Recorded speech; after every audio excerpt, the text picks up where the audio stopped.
Мы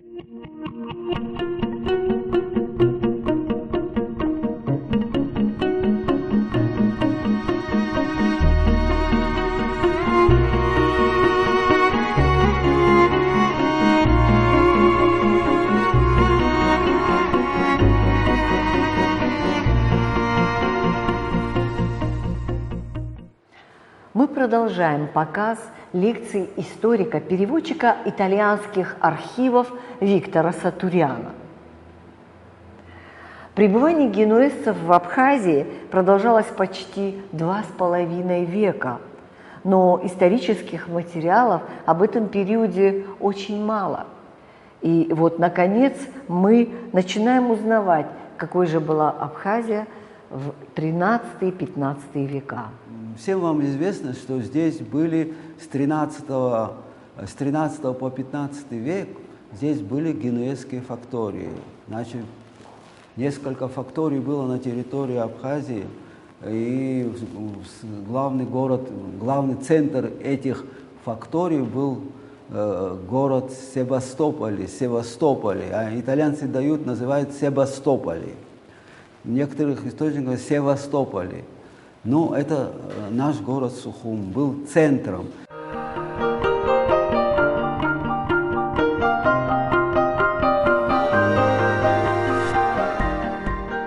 Сатурян Виктор Борисович закончил Российский гуманитарный университет, где изучал историю, архивоведение, иностранные языки – немецкий, итальянский, французский. Работал в архивном управлении при Совете министров Абхазской ССР, затем на Сухумском заводе газовой аппаратуры в качестве переводчика технической литературы с итальянского и немецкого языков. В 1994 году стал работать в МИДе Абхазии в качестве переводчика. В 2008 в коммерческом Гарантбанке заведующим архивом. В 2013 году был принят на работу в Абиги имени Гулия в отдел истории научным сотрудником. В течение 6 лет переводит итальянские архивы периода пребывания генуэзцев в Абхазии. Здесь каждый год назначался Генуей консул.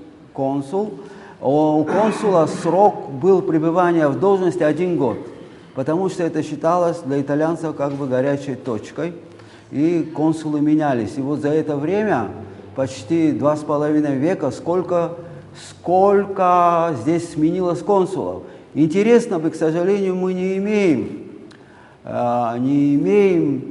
у себя в ведении в нашем отчеты генуэзских консулов, ежегодных, не имеем, в котором наверняка описывалась жизнь Абхазии каждый год. Согласно итальянским архивным документам, уже в XIII-XIV веках в Генуе присутствовала община авагазиев, вот вывезенные уже в Геную в конце XIII-XIV века уже была община авагазии в Генуе, которые отличались своими отличительными признаками, принесенными из области их происхождения.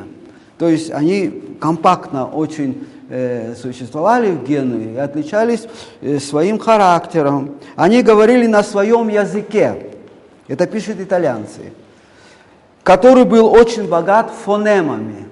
То есть для итальянцев это совсем другая группа народов, итальянский язык, латинский, абхазский язык был совершенно чужой, и они его не понимали, и фонетически тоже был другой, характеризовался фонемами. Я так думаю, если кто, филологи, скажут мне, что это короткими отрывистыми звуками, значит, отличался абхазский язык. Они характеризовались самовыражением своих интересов. В течение веков они очень сильно поддерживали чувство собственной идентичности своего народа. Генуи. В общей сложности среди актов о купле-продаже рабов черкесы или дзихи составляют 44% всех актов. Значит, черкесы и дзихи вывозились в большем количестве, чем абхазы. Вывозились больше, видно, ввиду своей многочисленности. Черкесские. Под черкесами, значит, генуэзцы принимали всех вот народностей, живущие от Тамани до реки Мзымта, да, до реки Псоу. Примерно все они считались у них черкесами. Туда входили, видно, адыги, убыхи, еще какие народности там проживались, они все назывались черкесами. И они, значит, в количественном отношении их было намного больше, чем абхазов. И поэтому процент вывоза был намного выше. И, значит, напрямую итальянские ученые, итальянские исторические исследователи указывают, что черкесские князья участвовали в работорговле, то есть продавали генуэзцам своих подданных, разных пленных и так далее. Даже открытым текстом итальянские указывают, что в районе между Сочи и Туапсе находится место Вардане, где проживают по сегодняшний день представители фамилии Биберки. Их предки, князья Биберки, открыто участвовали в работорговле. В итальянских нотариальных актах часто присутствует фамилия Биберки, которые продавали итальянцев черкесских рабов. Вот. Значит, в количественном отношении рабов было вывезено из Черкесии намного больше, чем из Абхазии. Лазы затем идут 23%. Абхазы составляют 1,11% из общего числа рабов, вывезенных с Кавказа. Абхазы, за одного абхаза, согласно нотариальным документам, давали в среднем 333 аспра барикатов. Значит, цены определялись, значит, здесь, в Кафе. В Кафе тогда ходили, монеты назывались аспры барикаты. За одного абхазского раба в Кафе давали 333 аспра бариката. За одного лаза давали 401 аспр, выше давали. А за одного черкеса давали 453 аспра баррикад. Видимо, такая была существовала, что черкесов они и лазов раньше начали вывозить, чем абхазов. Так. Но в нотариальных актах упоминается абхаз по имени Венали, 30-летнего возраста, который был продан за 500 аспров баррикатов. И в этом случае возрастной фактор, очевидно, не важен для увеличения цены. Абхазы присутствовали в Кафе не только в качестве рабов, они присутствовали здесь также и в другом качестве.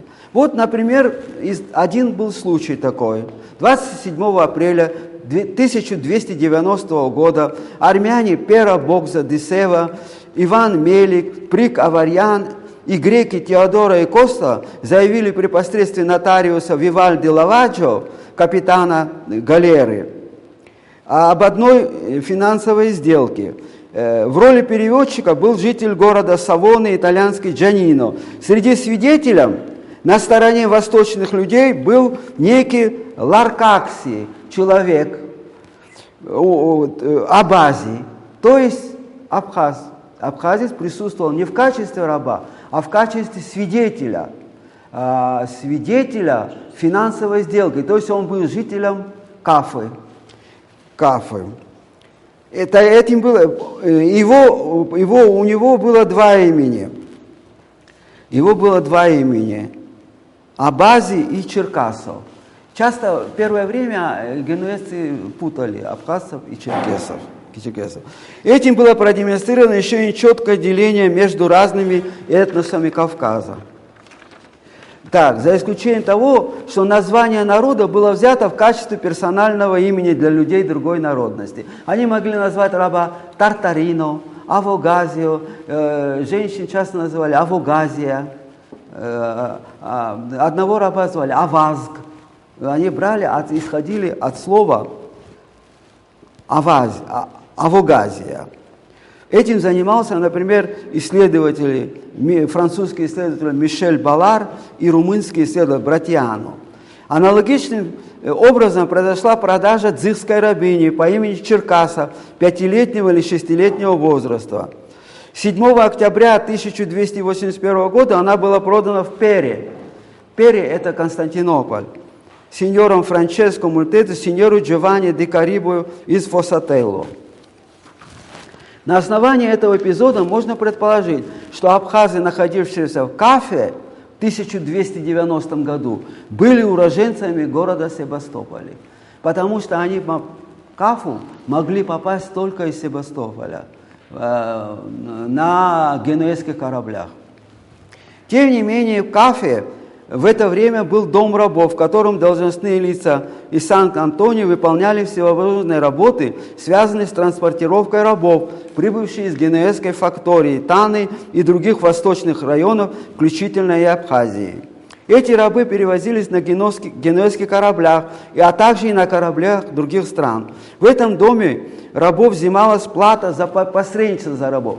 Вот эта работорговля, когда началась, это было очень прибыльное дело. Прибыльное дело для генуэзских властей, для банка Святого Георгия, который кредитовал всю деятельность генуэзца, потому что обладатели рабов платили пошлины. Вот сколько рабов он покупал, столько он платил пошлины. И генуэзские власти обогащались. Чем больше рабов, тем больше богатела генуэзская администрация, и это дело всячески поощрялось. Вывозились рабы в огромном количестве. Начали вывозить татаров с Крыма, затем перешли через пролив Керченский. Тогда было там Тмутараканское княжество, в котором проживали русские. Русские вывозились в огромных количествах. У меня есть книга рабов. Тут указываются таблицы, сколько рабов было вывезено откуда. Русские вывозились в огромном количестве. Это было при царе Василии II. Но когда к власти пришел царь Василий III, он запретил вывозить русских рабов. И количество, но все равно продолжалось, но уже в меньших размерах.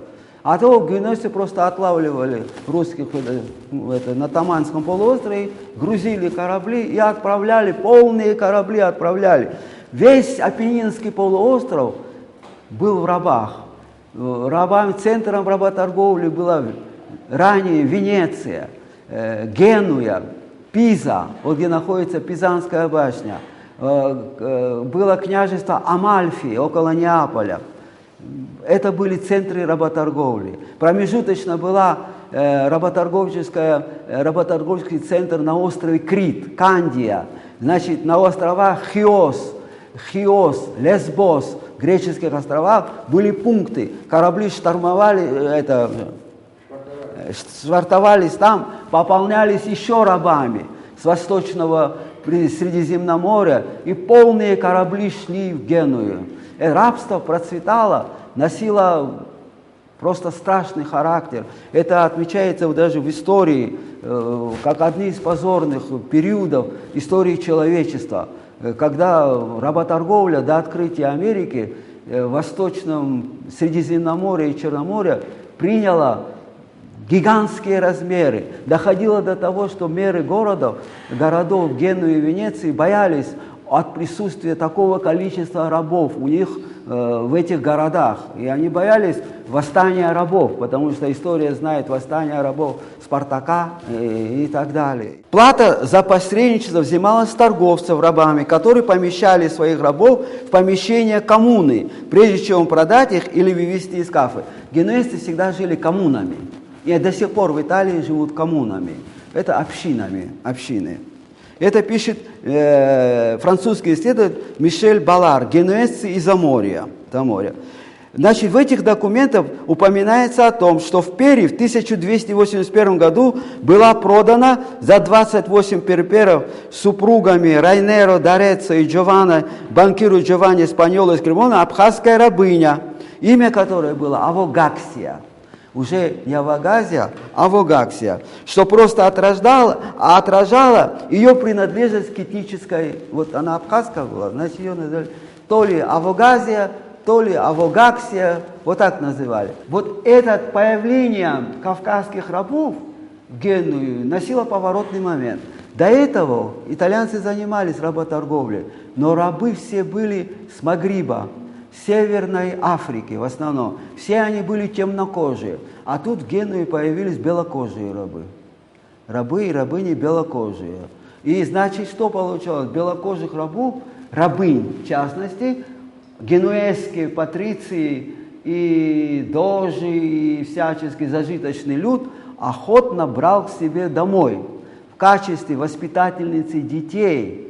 Кормились даже иногда, и служанок брали охотно. И цены на них были намного выше, на белых рабынь и рабов, чем на сарацинов, африканцев, и да, были негры рабы до этого и все. Произошел поворот. Так, в это время за исключением сарацинов, уже в это время находившиеся в Генуе рабы в основном все оказались с Понтийского побережья.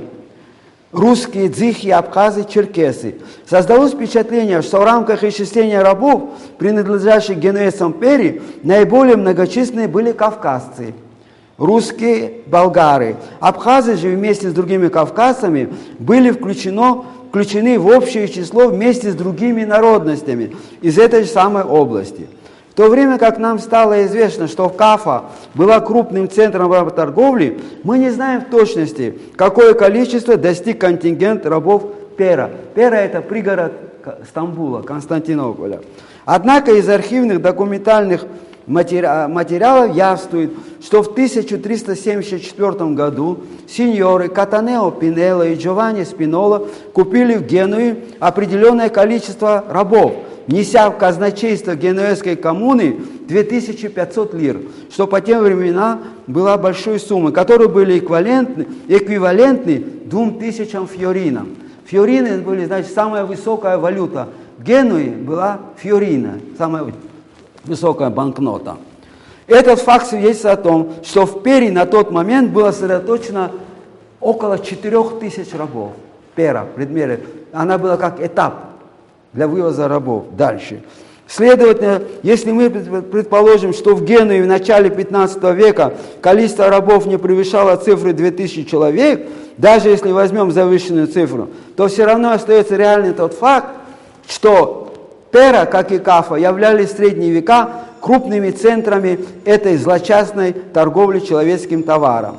Уже начиная с конца 13 века, 1270 по 1275 год, в Тиренское море, это, которое омывает западное побережье Италии, вот Тиренское море, Лигурийское, Генуя находится, залив Лигурийский, который входит в Тиренское море. Начинают прибывать рабы со всех понтийских регионов. Понтийский регион – Черное море. Черкесы, абхазы, болгары, турки, лазы, русские, куманы, татары. Большая доля этой коммерции была сосредоточена в руках генуэзцев. Но также отмечалось и активное участие в этой торговле венецианцев и каталонцев. Каталонцы – это область Каталония в Испании, столица Барселона. Большая часть рабского контингента была сформирована из рабынь женского пола. Присутствие в Генуе абхазских элементов, достигшие этого города морским путем через Кафу, является постоянным в течение всего XIV века. Значит, работорговля в Абхазии началась в конце XIII века и была активна она весь XIV век. Весь XIV век и первая половина XV века. При этом наблюдался прогресс, значит, 100 лет, 150 лет, и еще там 180 лет примерно вывозили отсюда рабов. При этом наблюдался прогрессивный рост цен. В XIV веке было зарегистрировано 18 имен, 6 мужчин, 12 женщин. Их присутствие в Генуе в течение XIV века можно отметить по годам. 4 человека в первое 20-летие, 1 человек во второе 30-летие, 3 человека в третьем 30-летии. 10 человек в период времени с 1381 года по 1408 год. Абхазское присутствие в Генуе составляло 2,2% из всего рабского контингента, находящегося в Генуе. Генуи XIV века, превышая количество армян, осетин, мадьяров, мингрелов и монголов. Это все люди входили в рабский контингент. Ниже, чем контингент куманов и русских, и еще более ниже, чем контингент татаров. Но цены на абхазских рабов в Генуе росли прогрессивно в течение XIV века и к концу указанного века достигли самого высокого уровня. характеризует темпы распространения контингента абхазских рабов на Генуэзском Востоке в XIV-XV веках, приводим выдержки из некоторых архивных документальных материалов касательно острова Лесбос. Абхазские рабы попали даже на греческий остров Лесбос, вот который находится в Эгейском море, который с 1355 года, этот остров, управлялся династией Гатилузио из старой генуэзской фамилии. 27 мая 1457 года в Митилене, главный город острова Лесбос, Джованни Фонтона дель Фу Франческо, житель Митилены, освободил от рабства раба Майнета по национальности Авагазия. 25-летнего возраста. Далее, 8 августа того же года, ремесленник Гульельмо де Реко, также проживающий в Митилене, освободил от рабства раба Джорджо, также по национальности Авагазия, 32 лет, который верно прослужил ему 20 лет, и который сейчас умилялся от происшедшего события. Джорджо был уравнен в правах по обычной процедуре для римского гражданина. Освобожденный, в то время в Генуе было римское законодательство. Освобожденные от рабства и рабыня или раб становились римскими гражданами и гражданками и пользовались всеми правами римского гражданина и гражданки. И был, Джорджо был уравнен, абхазец Джорджо был уравнен в правах по обычной процедуре для римского гражданина и был признан дееспособным, даже если бывший хозяин оставлял право опеки над ним. Здесь речь шла о простой обычной церемонии, выразившись в том, что в тот же самый день в присутствии свидетелей нотариуса, который составил предыдущий акт, Гильельмо де Реко выразил свои последние желания. Кроме наследства для своей жены Мариетты, и в частности, и некоторые суммы денег для общины Сан-Антонио, Митилене, через священника Митилены он оставлял вышеуказанному абхазу Джорджо, в одно время бывшего рабом, все свои железные инструменты и оснащения, которые были в его лавке, при соблюдении следующего условия, состоявшего в том, что абхаз Джорджо добудет половину суммы денег, необходимой для приобретения одной рабыни для вдовы завещателя. В то же время Гульельмо владел, кроме того, одной рабыней Теодорой, которая была гречанкой из Константинополя. Теодора, предположительно, была жертвой падения Византии из-за нашествия турок. Завещатель оставляет ей по мандату будущее освобождение. Абхазские рабыни от рабства, после того, как она прослужит еще 5 лет у Мариетты.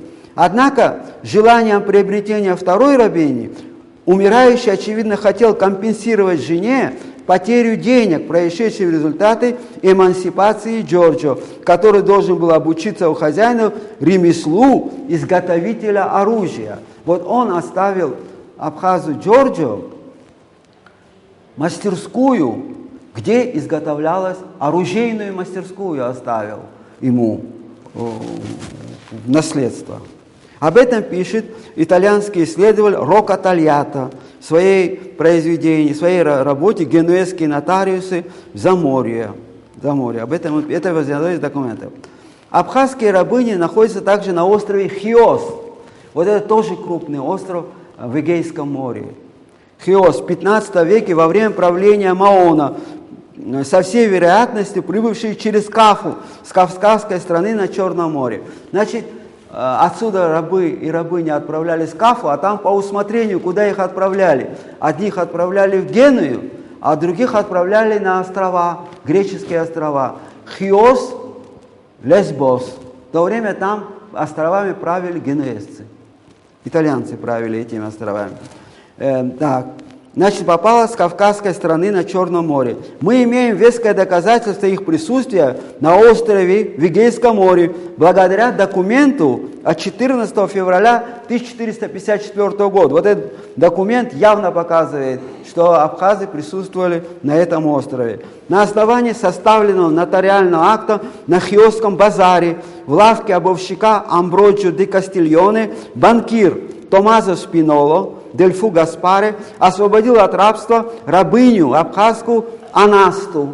Анасту, 37-летнего возраста, которая была кормилицей маленькой Изольды, то есть Изотта по-итальянски Изольда, дочери Наполеона Вивальди, зятя того же самого Томмазо Спинола, который предоставил женщине все юридические права на совершение всех актов, связанных с правами римской гражданки, и объявил ее свободной. Только лично для себя Томмазо Спиноло оставил право опеки над женщиной, которая, кроме того, что она была кормилицей его племянницы, также служила ему верой и правдой в течение долгого времени. Об этом также пишет Рока Тальято, итальянский исследователь, генуэзский нотариусы в Заморье. Акты составлены на Хиосе, 1453-1454 год. Это взято из исторического собрания источников и исследований под редакцией Джено Пистарино. Вот одна из этих книг. Эти все документы находятся в этом полном издании, полном. Если это рассматривать как ритуальную формулу, обычную для актов освобождения от рабства, то это освобождение прошло в результате заслуг абхазской Анасты в роли кормилицы, и это освобождение состоялось с полным одобрением хозяина. Эти абхазские рабыни, как правило, и все восточные рабыни, случайно попавшие в воображаемые коллективы, как бы приобретали чувство новой родины, и таким образом память о Генуе все еще устойчиво удерживается в некоторых восточных странах Евразии. Произошло там раздвоение личности. У некоторых людей произошло раздвоение личности. Вот некоторые попали, страдали, некоторые, наоборот, попали в другой мир, и он им нравился. Среди кланов сегодняшних, это пишут эти итальянцы, вот эти слова, среди кланов сегодняшних абхазов выражение «джения» обозначает характеристику индивидуумов среднего возраста, с голубыми глазами и со светлыми волосами. Опять пишут итальянские исследователи. Абхазские исследователи полагают, что они являлись потомками генуэзских иммигрантов в их стране 5 веков тому назад. В действительности в Абхазии, как и во всем колониальном генуэзском мире, происходили союзы, сожительства, или заключались браки между мужчинами из Генуи или области Лигурии с местными женщинами. Так же, как и существование того факта, что повсюду на Кавказе встречаются монументальные руины от присутствия там Генуи. Памятников очень много генуэзских. Имя, собственное Джения, приближает нас к отлично написанной болгарским историком Иваном Дуйчем книге, повествующей об устойчивости западных топонимов в Болгарии. Вот в Болгарии очень много генуэзских топонимов, среди которых очень часто повторяется слово «дженевис», относящее к крепостям, населенным пунктам и так далее. На турецком языке слово «дженевис» обозначает выражение, употребляемое для обозначения генуэзцев. Но не кажется вероятным тот факт, что речь здесь идет о простом дословном переводе, а скорее всего о контаминации с арабским термином джин, который переводится как гигант. Вот джин по-арабски переводится гигант, который наделен чудовищной силой. Это является более близким сравнением, если брать во внимание толкование латинского слова genius, означающее гениальный, одаренный. Эта контаминация крайне многозначительна для трактования идеи большой важности, почти мифическая, которой пользуются генуэзцы, и она находит свое объяснение в достоверном историческом факте. В последней защите Константинополя в мае 1453 года, в котором приняли активное участие генуэзцы под руководством предводителя Джованни Джустиниани Лонго. Это пишется в книге Дуйчева «Италия и Болгария сквозь веков». В XV веке в Генуе наблюдалось присутствие большого контингента абхазов.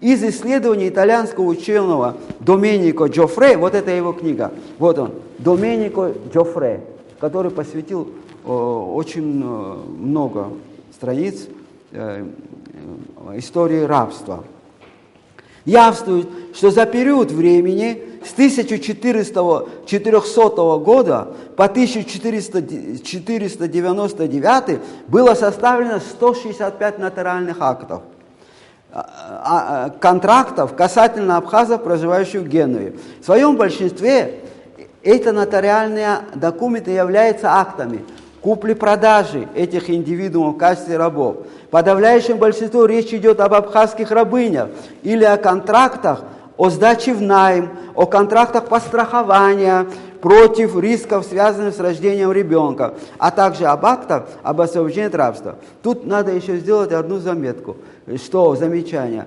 что в Генуе, несмотря на все их поведение на международной арене, соблюдалось очень сильно римское законодательство, которое предусматривало, что ребенок, рожденный от рабыни, освобождался и считался римским гражданином. Гражданин наделялся всеми правами римского гражданина. Он мог поступить на работу моряком, работать на корабле, матросом, генуэзским, плавать мог вместе с Колумбом и так далее, и так далее. Так.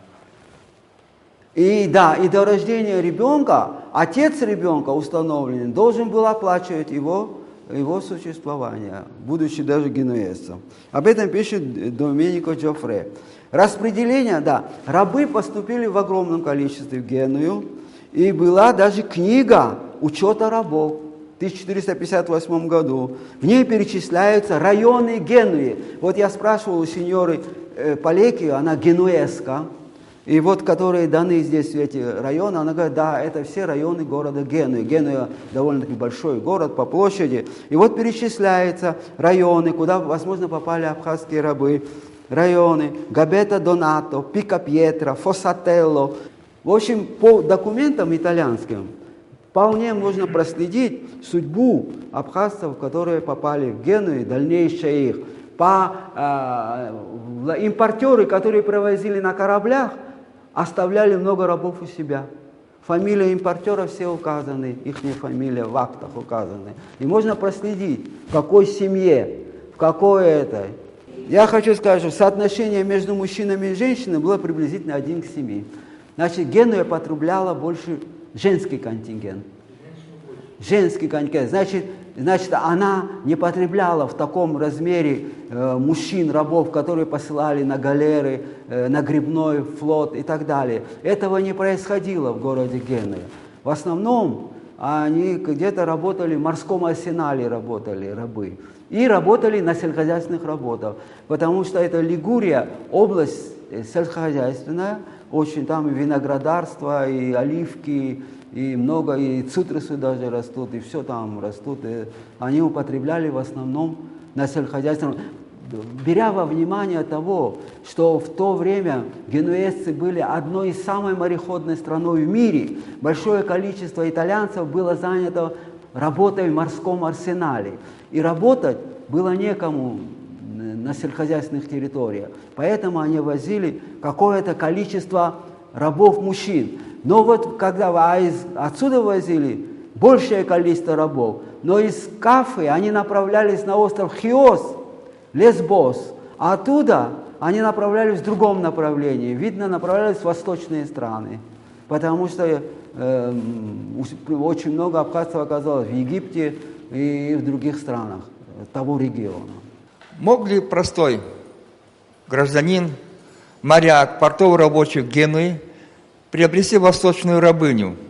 Рабыни абхазские, черкешенки, в особенности молодые, они попадали в молодые возрасты до 16, 15, 16, 17, 18 лет, они стоили 150 лир, стоимость в среднем на них колебалась от 145 до 150 лир. У нас тут есть документы, которые свидетельствуют о том, что моряк, работая в морском арсенале Генуи, кем бы он там бы ни работал, плавал на корабле, получал 58 лир в год. Значит, ему нужно было 3 года собирать свою зарплату и, как говорится, не тратить на себя ни одного сольдо, чтобы приобрести одну восточную рабыню, черкешенку или абхазку. Вот такое, согласно документам генуэзским. И второй короткий вопрос. Вы назвали районы Генуи, куда Да. развозили Да. купленных рабынь. Да. А какие другие итальянские города Да. направлялись Да. восточные рабыни? Да. Значит так, на рынке рабов в первую очередь присутствовали купцы крупных итальянских городов, Флоренции, Милана, Рима, Палермо, Неаполя, и городов Трапани, Сиракуза, Беневенто, Болонья и так далее. Это были итальянские города. Кроме того, присутствовали купцы из Каталонии, Барселоны. Кроме того, присутствовали купцы из Ниццы, который город находится сейчас во Франции на Лазурном берегу. Кроме того, присутствовали купцы с Балиарских островов. Лас-Пальмас, да, не Лас-Пальмас, да. Ла-Пальма, да, вот где находятся крупные острова, Балиарских островов. Вот все они покупали рабов. В огромном количестве покупали они рабов. Так что масса рабов была куплена и в эти итальянские города, а также в испанские. Я видел, уже вы перевели около 800 страниц. Да. В каком положении, чтобы издать, и когда судьба вашего, вот это исследования? Да. Я хочу вам сказать, значит, откровенно. Документы, которые у нас есть в библиотеке, они представлены в объеме, документы по средним векам.